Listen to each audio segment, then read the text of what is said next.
Finlande, pas très loin d'ici, où le système public d'éducation est tellement performant qu'il fait l'envie du monde entier. Et tout ça à cause de la qualité de ses enseignants. Ils sont soigneusement choisis, bien formés, mais surtout considérés comme des experts à qui on fait confiance.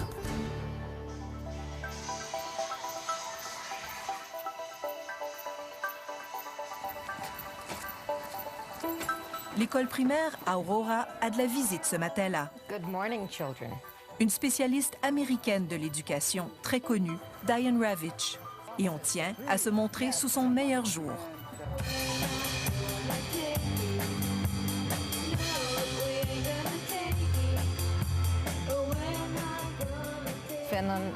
La Finlande a la réputation d'avoir les meilleures écoles du monde. Et actuellement, aux États-Unis, il y a tellement de débats sur ce qui constitue une bonne éducation que j'ai voulu venir voir ce qu'ils faisaient ici. Ici, on a l'habitude de voir défiler les délégations étrangères. Le directeur de l'école a même une présentation PowerPoint toute prête pour leur présenter le système scolaire finlandais. How often do you have visitors here from outside? Je dirais une fois par mois. Je pense qu'ils veulent voir de leurs propres yeux si le système d'éducation finlandais a quelque chose de spécial.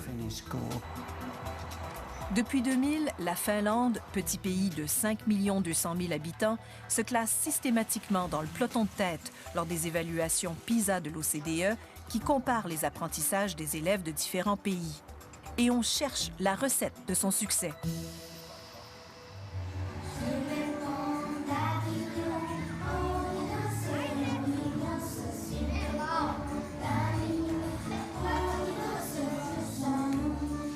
À part son programme d'enseignement des langues, l'école primaire Eläintara est une école publique typique d'Helsinki. Oui, très bien.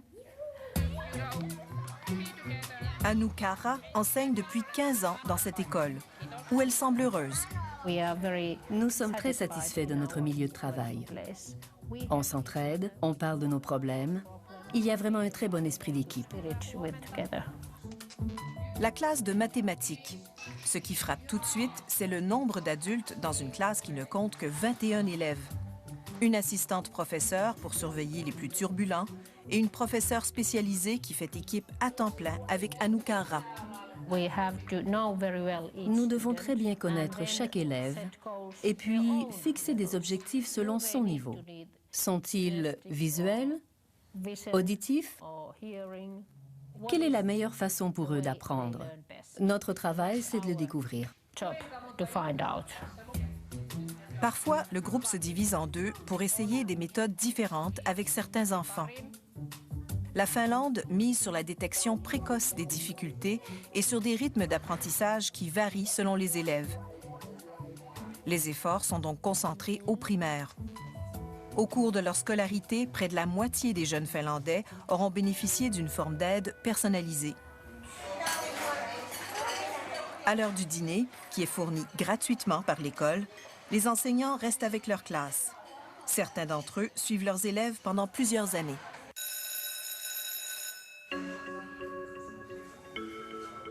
Puis, à 13 ou 14 heures, la journée est déjà finie. De toute évidence, le succès finlandais n'est pas dû au nombre d'heures passées en classe. D'ailleurs, les enfants commencent leur primaire une année plus tard, à 7 ans. J'enseigne moins et ils apprennent plus. Parce qu'ils sont intéressés. Nous voulons maintenir un niveau élevé de motivation. Et nous pensons qu'elle peut diminuer si nous leur en donnons trop. L'important, c'est qu'ils sachent comment aller chercher de nouvelles connaissances.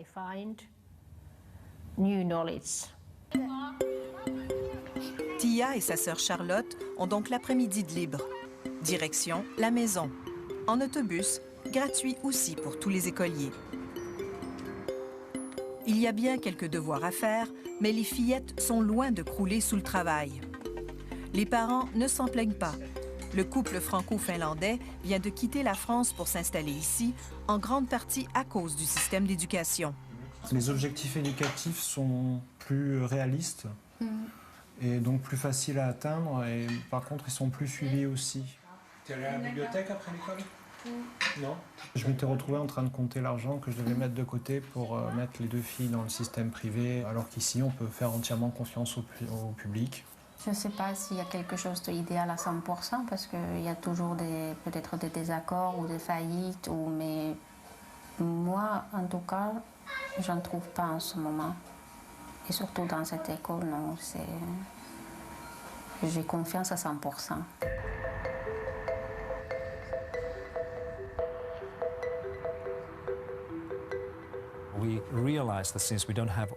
Nous avons compris que comme nous n'avions ni or ni pétrole, il fallait miser sur l'éducation et sur notre population. Pasi Sahlberg est un expert du modèle d'éducation finlandais, qu'il est souvent invité à expliquer aux étrangers. Il dit que le système actuel, bâti patiemment, résulte de choix faits il y a des décennies. La réforme des années 70 visait à créer un système équitable pour tous, qui offrirait les mêmes possibilités à tous les enfants finlandais, quelle que soit leur origine sociale, l'endroit où ils habitent ou la langue qu'ils parlent. Aujourd'hui, la qualité de l'éducation en Finlande varie très peu d'une école à l'autre. C'est l'un des pays où l'impact des disparités sociales sur les résultats des élèves est le plus faible. Selon Pasi Sahlberg, un élément a fait toute la différence. Je dirais que sans de bons enseignants, bien préparés, la plupart de ces objectifs, sinon tous ces objectifs, auraient été difficilement réalisables et même impossibles à réaliser. Pour comprendre comment la Finlande a réussi à se doter de professeurs compétents, il faut se rendre dans les universités. Tous les professeurs doivent détenir une maîtrise. Et l'enseignement est une profession prestigieuse, très recherchée. Même si les salaires ne sont pas plus élevés que dans la plupart des pays occidentaux, on se bat autant pour entrer dans les facultés d'éducation qu'en médecine ou en droit.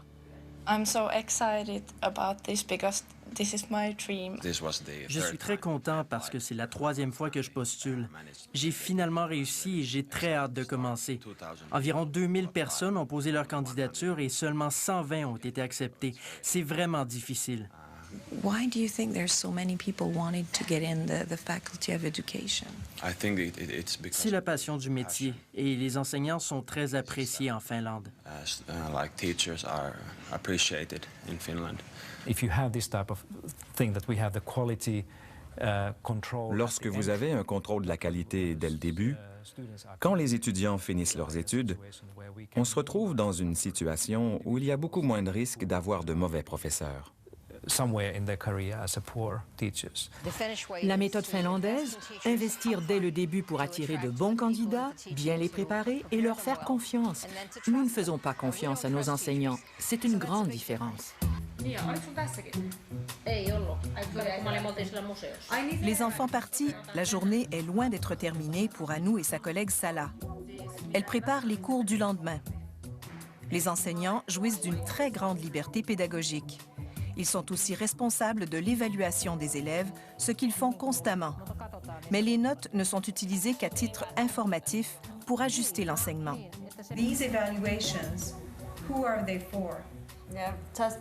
Seulement pour nous, pour déterminer qui sera dans quel groupe et quelle sorte d'aide ils ont besoin. Non, les étudiants les voient, mais nous n'en faisons pas grand cas. En fait, durant les premières années scolaires, les Finlandais fuient autant que possible les évaluations formelles et le stress qui y est associé. Après cela, on croit que les élèves sont mieux outillés pour faire face à la pression et à la compétition qui augmentent graduellement. Les élèves ne sont donc véritablement notés qu'à partir de la 5e année. L'approche est la même pour l'évaluation des enseignants. Elle est constante, mais se fait à l'interne et dans un but de perfectionnement. À l'école Elaine Taha, c'est la directrice qui se charge de l'évaluation. C'est elle aussi d'ailleurs qui choisit les professeurs de son équipe. Sa visite a été annoncée à l'enseignante 5 minutes avant le début de la classe. Le processus ne semble pas troubler grand monde. Were you stressed? No, not at all. Non, non, pas du tout. Si elle a des idées et qu'elle voit quelque chose que je ne vois pas, ça m'aide. Je ne sens pas que quelqu'un vient m'observer de haut. Selon moi, c'est important de pouvoir discuter d'un problème avec les enseignants et après de leur donner la possibilité de suggérer des changements. Bien sûr, on pourrait imposer ces changements, mais à mon avis, à long terme, ça ne fonctionnera pas. Is your job on the line? Could you lose your job because of that? Non, non. Je serai ici jusqu'à la fin de mes jours. Tout un contraste par rapport à la tendance observée dans plusieurs pays comme les États-Unis, où les évaluations sont de plus en plus lourdes de conséquences pour les enseignants. On récompense les plus performants et congédie ceux jugés incompétents. Et l'évaluation est souvent liée aux performances scolaires des élèves. Quand je dis aux enseignants finlandais qu'on juge nos enseignants selon les résultats scolaires des élèves, ils sont stupéfaits. Ils disent « Quoi? » Mariés à des Finlandais, les Québécois Pierre Tousignan et Rosanne Lamarre vivent depuis une vingtaine d'années à Helsinki.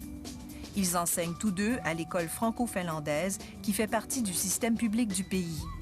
Ils constatent surtout qu'ici, la réussite scolaire des élèves est une responsabilité collective de l'école, pas de l'enseignant. On ne laisse pas l'enseignant tout seul. C'est que quand on signale un problème au niveau d'un enfant, au niveau de ses difficultés, il y a toute une équipe qui se met en place pour essayer justement de ne pas laisser le professeur seul avec le problème de cet enfant-là. Rosanne, elle, trouve toutefois que la tâche des enseignants est lourde.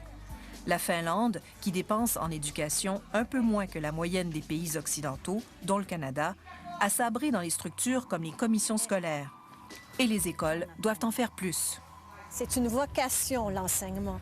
Et quelque part, c'est presque comme être un prêtre. Tu es professeur 24 heures sur 24. Moi, j'ai de mes collègues qui reçoivent des appels de parents le samedi matin puis qui tiennent 1 heure au téléphone. Il y a une espèce d'éducation du professeur finlandais qui donne beaucoup pour un tout petit salaire, qui est souvent moins bien payé qu'ailleurs, mais qui donne énormément. Il le vit vraiment comme une vocation. Le succès du système scolaire ici est en partie lié à la culture de la Finlande et aux avantages dont elle jouit. Petit pays avec des valeurs égalitaires et une population encore assez homogène. Mais au terme de sa visite en Finlande, la spécialiste américaine de l'éducation Diane Ravitch est séduite par le modèle et convaincue que d'autres pays comme les États-Unis pourraient s'en inspirer. Actuellement, aux États-Unis, personne ne parle d'équité, d'égalité des chances en éducation. Les gens parlent en termes de marché, de chiffres, de libre choix, de professeurs qui doivent rendre des comptes. Un système qui ne mise pas sur les tests, avec des enseignants qui évaluent constamment les enfants, qui prennent des décisions et à qui on fait confiance. D'un côté, des écoles fortes, de l'autre, une société qui se sent responsable du bien-être des enfants. Cette combinaison est très puissante.